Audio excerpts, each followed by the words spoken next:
Hey guys, you are checking out the 5-minute interview on episode 45. We are with special guest Steve Carlisi, who is known to pretty much everyone as Steve C. What's going on, brother? What's going on, dude? How are you? I'm really doing well. How are you doing? I am doing fantastic. I'm living in Scranton, Pennsylvania right now. Yeah, when did this happen? It happened, well, the chronology was, let's see. Why don't we just take a step back and actually let everyone who doesn't know who you are? I mean, you were known to everyone in the Opie and Anthony world as Steve C, but you were known from the Foundry Music, which you still have, correct? Yep, still up and running, and in a much less complicated form, but yeah, it's still up and running. So how did you actually hook up with Opie and Anthony? Well, I got a broadcasting and film degree from Boston University, and when I was in college, my job, to pay my job to pay for my spending money was I was a bouncer. I worked security at events, and while Opie and Anthony were at WAAF, some of the events I would work were what they would call these indoor beach parties that they would host. And they would have everyone on stage from Powerman 5000 to Korn and Ministry, I think, and a bunch of other bands. And I would, do security for those things. And that's how I indirectly met them, just as one of the guys that worked their shows. And I was a fan of their shows up there. And it just so happened that they got fired for the mayor bit, for telling the people that the mayor died right around the time that I moved back to the New York, New Jersey area, because I was in a band, Foundry, that, it basically wasn't going anywhere because we were in Boston. And if you want a band to go somewhere, and if you want any kind of success in the music business, you had to be in New York, Los Angeles, or Nashville. And none of the guys I was in the band with wanted to move. So I said, well, screw this. I'm moving. I'm broke. I have to move back to New Jersey and live in my mother's basement. Awesome. And that's what happened. It just so happened I was working some odd job, working security at a retail store, and I heard them on the radio on WNEW, and I hit them up, and I said, "You guys might not remember me. You might not. You may remember me, but here's who I am. Here's what I've done. Can you use somebody like me on staff?" And they called me in for an interview, and they said, "Well, what can you do?" And I gave them my resume, and I gave them my list of credentials, and they said, "Oh, okay, we know who you are." I said, "I can do websites." And they said, "Well, why don't you continue on what you're doing?" Because at the time I was doing these daily recaps of the Opie and Anthony show on Foundry Music. Okay. And just as a fan of the show, not really thinking it was going to lead to anything. Yeah. But it ultimately wound up getting me a job as their production director, or as the production director at WNEW when Psycho Mark got himself fired. Mm-hmm. And Psycho Mark was just one of the other characters that was on the show. And when that vacancy opened up, Opie was the one that said, "Well, take a look at this Steve guy. He's a radio guy." At the time I was working as an oldies jock in North Jersey and cutting my teeth there. Not that I really loved being an oldies jock, but it was, when you work in this business, you have to take the jobs that you can get. And I got hooked up with Opie and Anthony that way, and I worked the regular job, the regular production job from 9 to 5, and then every hour after that, I worked with Opie and Anthony. So you were pretty much you were getting paid directly from NEW during that whole period when they were doing the afternoon drive, and I mean, they were at this point. I mean, they were huge. I mean, especially with a lot of this stuff. I mean, they were what to listen to, and for a lot of guys, like, for us, it was really the best of both worlds. You got to listen to Howard in the morning still, and then on the drive home, you listen to O&A, and it was great. And I mean, some of the best radio came out of the NEW, and that was before that was before all of the FCC complaints and the FCC mandates came down. It was a bullet train. Nobody really had put their foot down in terms of the rules that we had to adhere to. And the rules were coming not from necessarily the FCC, but from the company, who didn't want to get themselves fined. So, were you writing any stuff? I mean, probably their biggest. I mean, the Sex for Sam was probably, to this day, next to the Boston mayor thing, their biggest. I don't know. I don't know if you want to call it a fuck up, but I mean, it was a fuck up that made them huge. But I mean, did you have anything to do with writing any of this stuff or putting bits? I didn't. No, the stuff that I wrote was primarily the production stuff, like the Jim Norton, the Jim Norton doll bit, stuff that wound up on Norton CDs. I wrote a lot of that pre-recorded stuff where you took audio from the show and rearranged it and made it into these little these comedy pieces. That was the stuff I was doing. Because it was, I mean, the thing about, I mean, for us as a fan, and I mean, you went from, it wasn't like an overnight thing. I mean, you went from being a fan yourself to, you became essentially a character on their show. I mean, everyone knew you as much as anyone knew anyone else on the show. I mean, you became part of the show. I don't, it's flattering to hear that. I never thought of myself as anything more than just a lucky schmuck who got himself in riding the right coattails. I remember one time somebody tried to bait me by saying, well, Steve, you're a celebrity now, so certain things don't apply to you. And I looked at him and I said, bullshit. I'm no more of a celebrity than you do. And this is somebody that worked on the show at the time.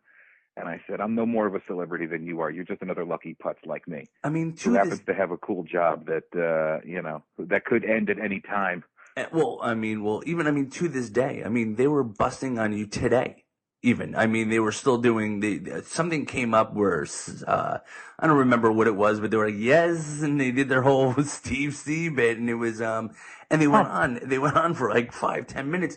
And then, so here they are, NEW, then from there, they're done. They're out of NEW, and then there was the break. And then, as far as everyone knew, Opie and Anthony were gone. They were done. There was no more Opie and Anthony. And then I don't remember what the venue was, but I think Jimmy Norton announced somewhere that O&A were going to Sirius. Now, did you know that you were still going to be part of this? You were still doing their website stuff? Or did you just think that was it? You had to look for a new job? I was the only one that didn't get fired from the NEW regime because I was not a direct member of the Opie and Anthony show. I was paid by NEW to do production. Okay. So the thought process, at least to my way of thinking, was you can't fire the production guy just because he's friendly with Opie and Anthony. Sure. And that's why.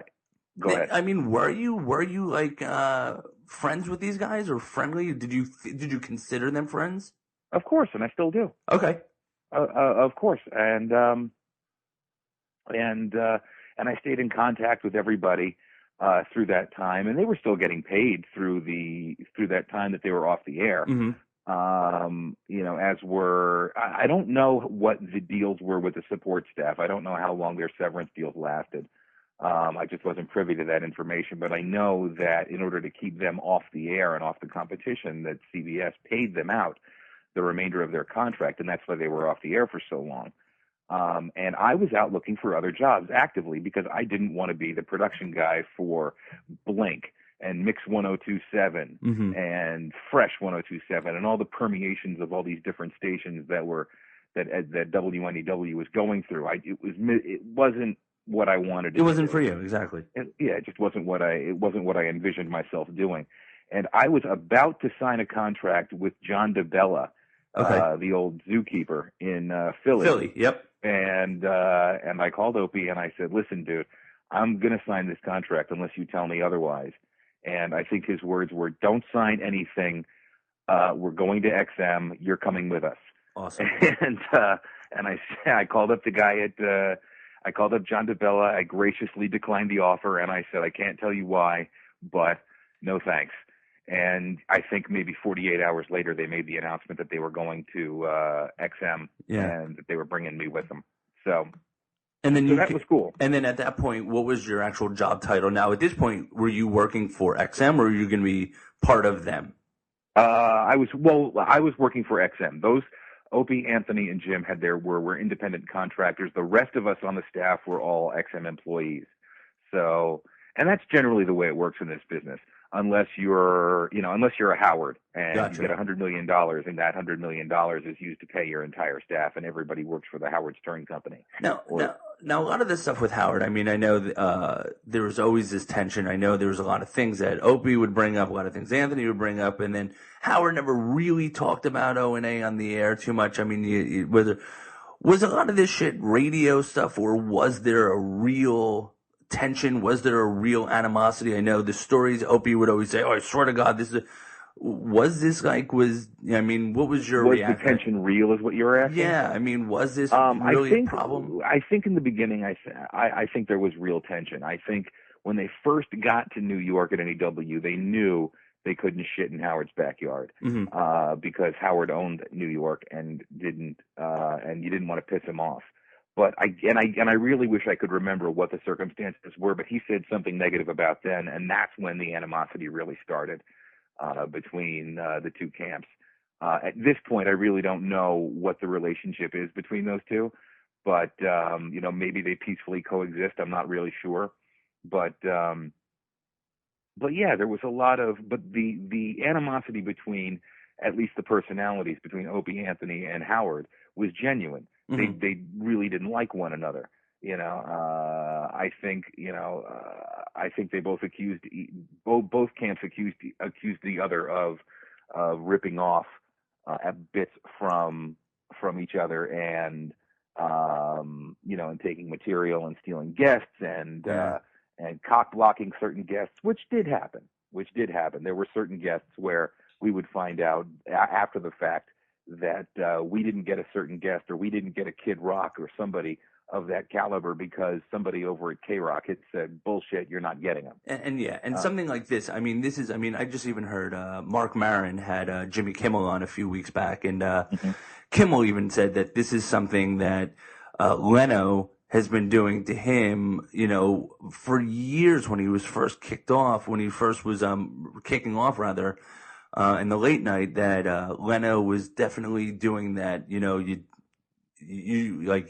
do Kimmel, you're not doing my show, and this is and he did a lot of that stuff.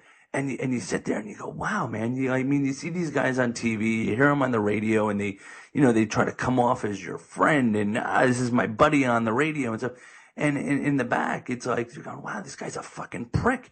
This guy's a real dickhead that he's trying to stick it to a guy who's trying to make it in the same business. And show business is a shitty, competitive, dog-eat-dog business. Yeah. And anybody that has any illusions otherwise is just fooling themselves. So you get yourself all set. You guys get all set over in XM, and then you have the big merger. Now, where are you now with your career? What's your job title? What's the highest ranking that you got over there?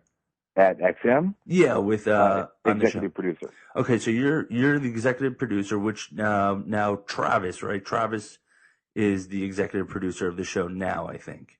I mean, you know what it is? There's so many producers. I know you got Nagel, and then you got Danny, and then there's Sam. I don't know which one of them actually do anything, but the merger happens. The show seems to be doing well. It's growing still, and growing as much as I guess it can be, on the XM and the Sirius platform.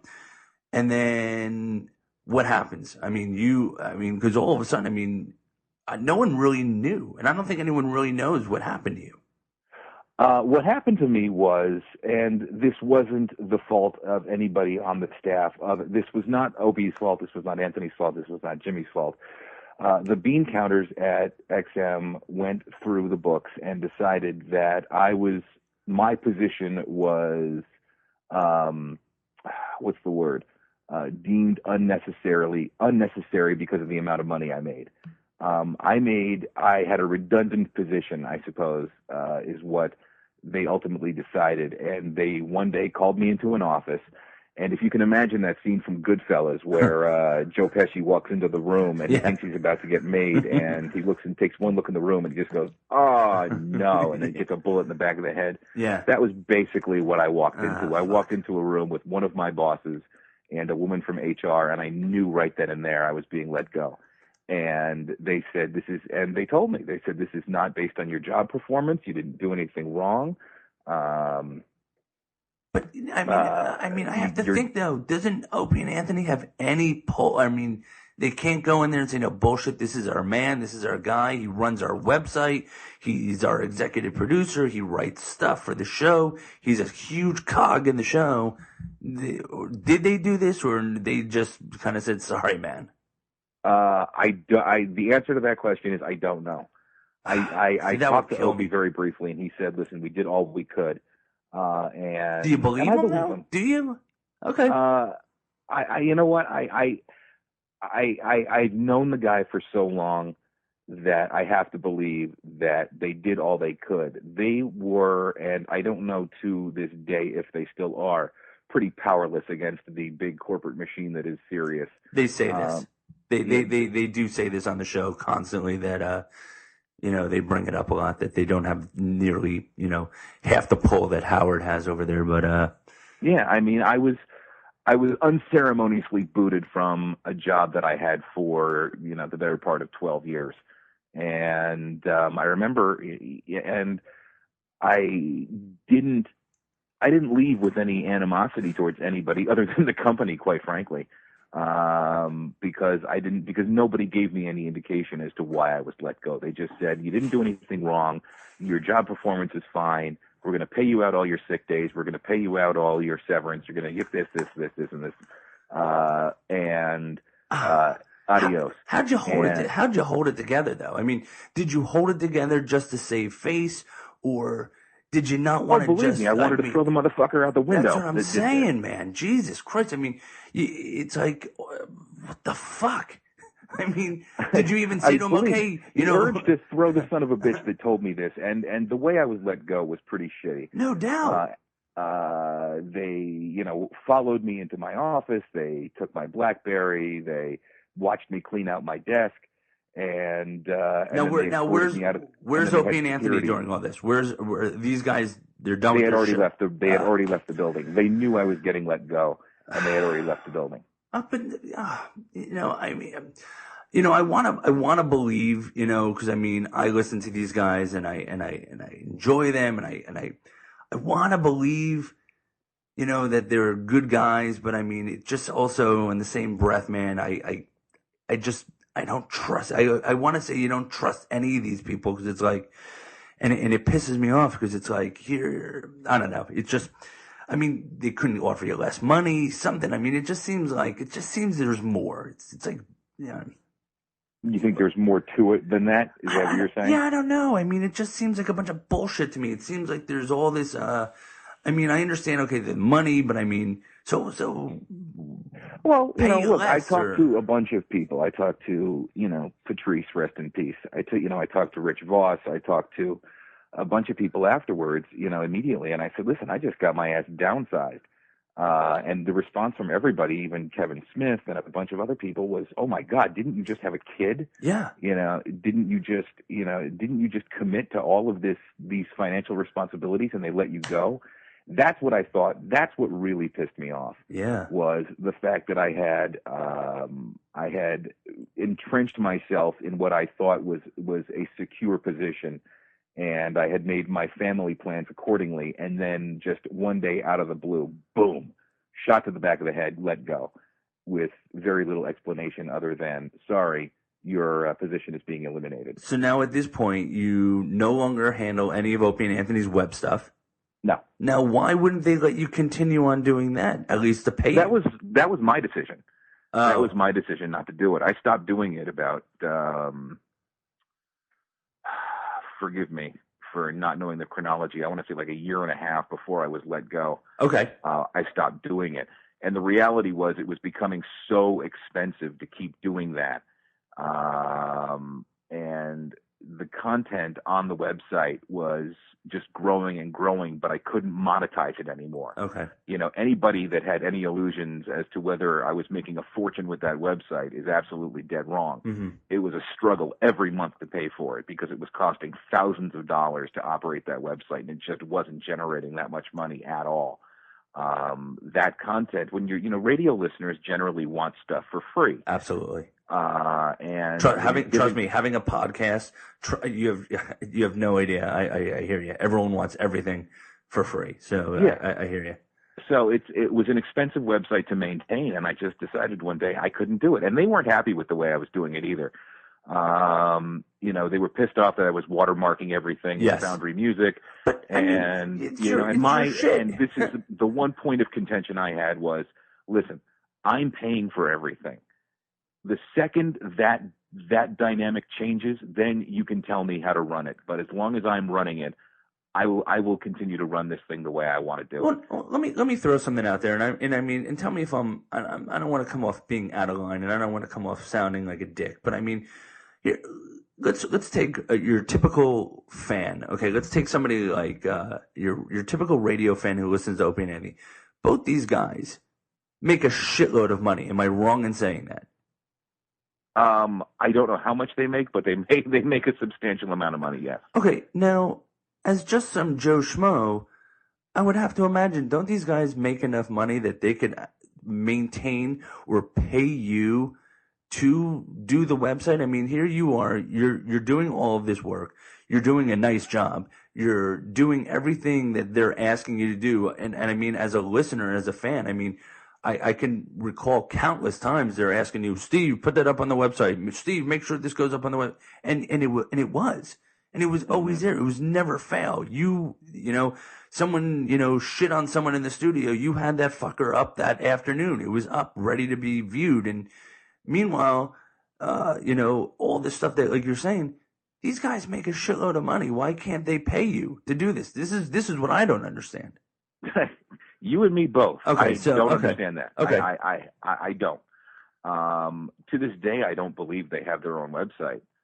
So I don't know. I think they run everything through Facebook. Are they just cheap? Is it that they're just cheap? I mean, I don't know. I don't. I can't, from personal experience, and I won't go into specifics, but I know that the cheapness factor isn't there because all of them have been very generous to me at different points in my life. So. I can't believe. I don't know if it's cheap. I don't know if it's bad judgment. I don't know if it's just the feeling of we don't need a website of our own. We can just do everything through Facebook and YouTube. Oh yeah, I mean, especially with the Twitter and the Facebook and all that stuff. Maybe that's it. I don't know why. It's my way of thinking that they should have one. Sure. Sort of as a central point where everybody can go and sort of, have a base of operations, but they just choose not to. I know Anthony's got his own, Opie's got his own. Mm-hmm. What they do with those things on their own is their own business, and maybe that's the way they like it. Maybe that's what they want to do. Maybe they don't want their own website. Maybe they don't want to do it. It was maybe the fact that I was doing it for so long was just, was just gravy. Yeah. It was just like, okay, this guy wants to do it. Great. Well, I got sick of paying for it. Yeah, I know. And, I got sick of paying for it and it became too much work and no payoff. I wasn't getting rich off the thing, and I was just like, all right, this is too much for me. I can't do this anymore. Now, have you had any contact with them personally? I mean, even since the firing. I mean, have you spoken to these guys? Every once in a while, I went to work with Danny Bonaducci for like 5 minutes. And no good. After, huh? What's that? No good. Didn't know that no, guy. It wasn't no good. It wasn't no good. I got after I got hired by Danny Bonaducci, and the station flipped formats 5 months after I got there. And and that really sucked. Yeah. Because they brought me down there. I was about to move my family down to Philly, and I was living in a motel room, all by myself. My family was still was in Scranton, Pennsylvania, and I find out that the station's going to flip formats 5 months after I get there, and that they had been planning this for a year, and I was pissed. I was like, sure, you fuckers knew about this for a year, and you didn't, and you still brought me down here. What kind of shit move is that?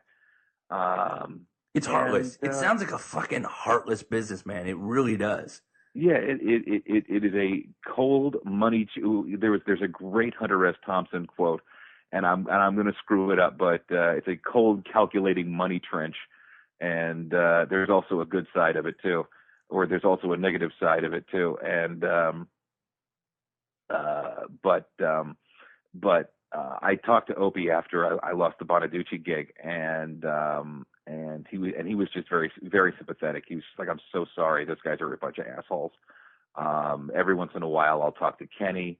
I still talk to Eric, and every once in a while, I'll get a text from one of the guys, saying, "What's up? How's it going?" That kind of stuff. So, and I made it very clear after I got let go from Opie and Anthony that I would never, ever say anything to badmouth them or disparage them, because they were very cool to me. They Sure. gave me my shot. No, absolutely. There's no reason to be mad at those guys. I mean, I got my big shot in radio thanks to that Opie and Anthony show, and I, have no reason to be nasty to them or to say anything disparaging, because it's not going to do me any good. Well, I was just going to say that. I mean, it doesn't. I mean, at the end of the day, it doesn't. You could bash them and badmouth them all you want. It's not going to change anything. And if anything, it just ends up hurting you. I mean, on my end, sure, would I love if you sat here and bashed them and went off? But I mean, it's like, it's not about that. And so what are you up to now? You're in Scranton. Are you still trying to get into doing something with radio or TV or production or anything? I'm working at Rock 107 in Scranton. Okay. I'm the production director there, which means I handle all the commercials and all the imaging, and I also have my own radio show at night. Which is cool. Sure. It's cool to get. It's cool to be on the air, and it helped me get over the. For some reason, and I wish I could tell you, every time I got near a microphone near on the Opie and Anthony show, I would freeze. And I wouldn't know what to say. And That's I think a tough it was probably crowd. because I knew I was going to get trounced. Yeah. And but having your own radio show cures you of that very quickly, because you get very comfortable in front of a microphone. So I'm working in radio on Rock 107 in Scranton. And it's a heritage rock station. It's not going anywhere. Get along real well with all the people there. We're doing You're not changing the format tomorrow or anything like that? No, they're not changing the format. It's still going to be a rock station from now until until we all die of old age. And we've got shows like Megadeth and Rob Zombie coming up. We got cool. Van Halen coming up. We got all these cool shows coming up that we get to give away tickets to. We're doing a birthday bash for the station that Great White is headlining.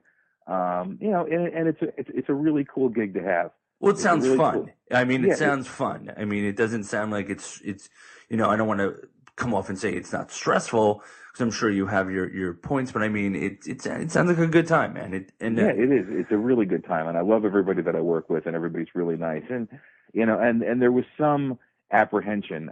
When I was being interviewed for the job, I said, "Listen, how many of these people are going to hate my guts because I worked with Opie and Anthony at Bonaducci?" And the PD was honest with me. He said, "You're going to have about 50% of the people here who aren't going to want to talk to you because you worked with Opie and Anthony and Bonaducci." And I was going to say, do you get that? Do you get fans? I mean, do you take calls in on your show? I mean, do people remember you from O&A?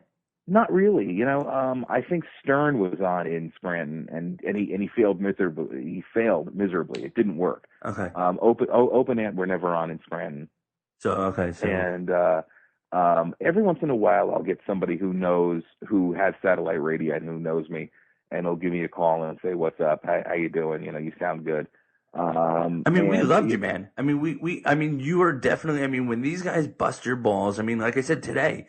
They were doing something they were talking about Gay Steve with a cat, and it went on for 15 minutes that they were doing it. And I don't remember if it was live today or if it was from playback before they do the show. They do they'll play a best of. And I mean, like I said, man, you were part of the show. You were a huge part of the show. I mean, every time you got on mic, and it's funny that you say this, because I mean, here, listening to you saying that you were nervous or you were hesitant, to us, man, you were fucking Steve C, man. We loved you. It was like, and you were, that's very cool of you to say. Yeah, dude, it was good stuff. I mean, we always did. I mean, so I mean, out of the guys, out of Opie, Anthony, and Jimmy, I mean, your top three, your main guys. I mean, who's the realist? I mean, I know Jimmy doesn't drink and stuff, but I mean, which one of these guys do you want to sit down and have a beer with? I mean, who's? Well, I'll tell you right now, the guy that I got along the most with, and I think this is because we're both addicts, was Jimmy. Okay.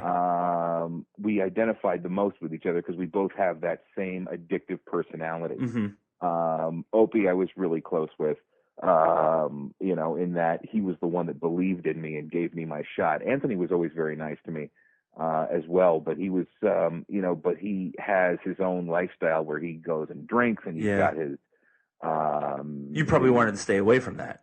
Yeah, and I couldn't do it. I can't. I've been sober for 5 years now. I can't. I can't be around that. And so the guys I identified most with were Norton, Patrice. Yeah. I loved hanging out with Patrice because he was just such a gentle soul. But we both, had the same vibe. Voss, I was really friendly with. Even Kevin Smith, when he was in, I was really, really cool with him. And, now, I mean, are you checking out any of this stuff? I mean, do you listen to the show at all, or do you try to catch I haven't heard the show since I left. Okay. So I don't know what is going on. You could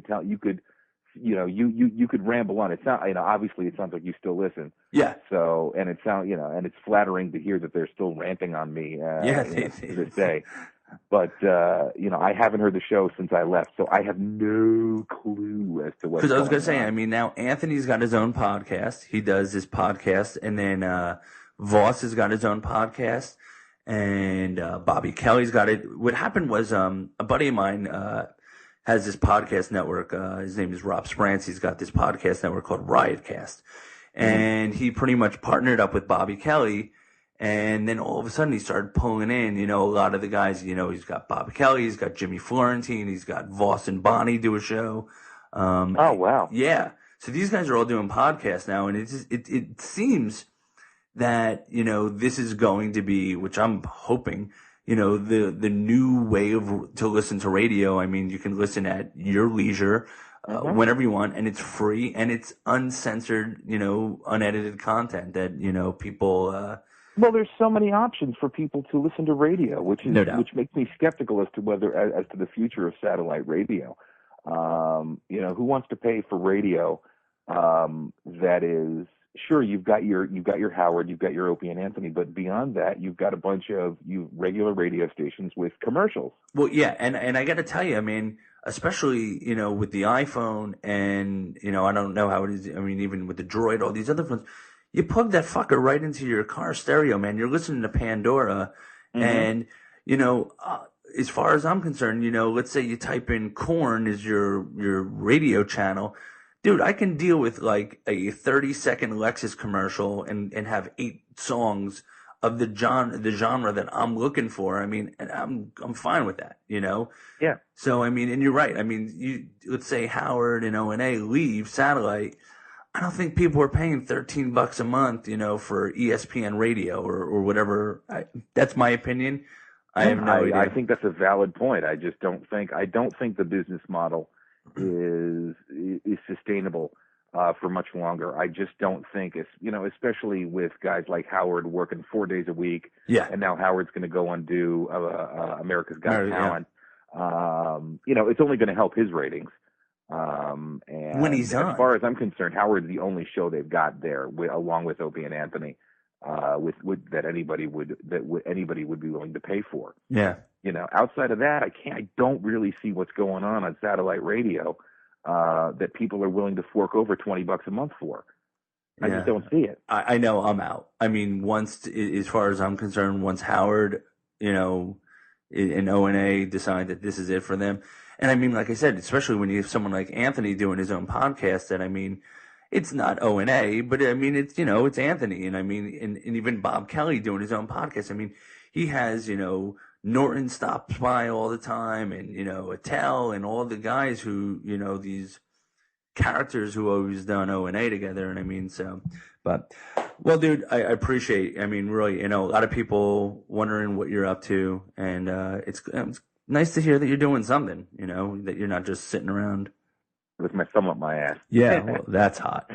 Well, thank you very much. It was a pleasure speaking with you, man. Yeah, dude, thank you. It was awesome. So where can people check out where you're at now to continue following where you're at? Best place, foundrymusic.com, still up and running. Also, facebook.com/foundrymusic and twitter.com/foundrymusic. And because I love my wife so much and I want to support what she does, go to facebook.com/musclesorority. Or you can just go to mjcarlisi.com. She's a professional bodybuilder, and actually she's a professional figure competitor, and she's helped hundreds of people get in shape and lose weight. She's managed to she's still in good shape after the baby and everything? Oh, my God. She was on stage competing 6 months after she had Xander. Nice. So, yeah. Wait, so now is that tough for you, dude? Is that like something that, because your wife is in such great shape that all of a sudden you're like, when you're like, it's like 2 a.m. and you want to go downstairs and have cookies, or you're like, oh my God, I can't do this. I can't be fat. Who says I doesn't? Who says I don't? My wife is constantly bitching at me because I'm not eating as well as I should. Steve, is that you downstairs? No. What are you eating? Nothing. Yum, yum, yum. No, she is actually a great motivator. She'll, I get pictures. I get pictures on the refrigerator or like on the cookies. I'll get a picture of where I happen to be sitting and it's not looking good. And she's like, what do you think? And I'll go grab a cookie and I'll be like, you fucking bitch. Damn it. Yeah. Having a wife who's a bodybuilder is definitely a great motivator. Yeah. To keep my ass at the gym at 5 o'clock in the morning. Yeah. My wife is a roller derby. She's a roller derby girl. So she is. Oh, that's no bullshit. Yeah, dude. So 4 times a week, they practice 2 hours a night. So, and I mean, she's hardcore roller derby where it's like she's bruised up and then she's completely tatted from her neck all the way down. So she's like, I don't want to make her mad at me. That's great, man. Oh, well, dude, thank you so much again. I can't even thank you enough. And this has been awesome. Thanks so much. All right, thanks. And if you talk to those guys on the air, I'll tell them I said hi and I miss them. Yeah, I will. I doubt I'll ever do that, but I definitely will. I will definitely pass a message on to my friend, to Opie, letting him know that, you did this and then, and that you were very nice to them. There's no reason not to be. No, and that's awesome. All right, man. Thanks a lot, dude. All right, take it easy, man.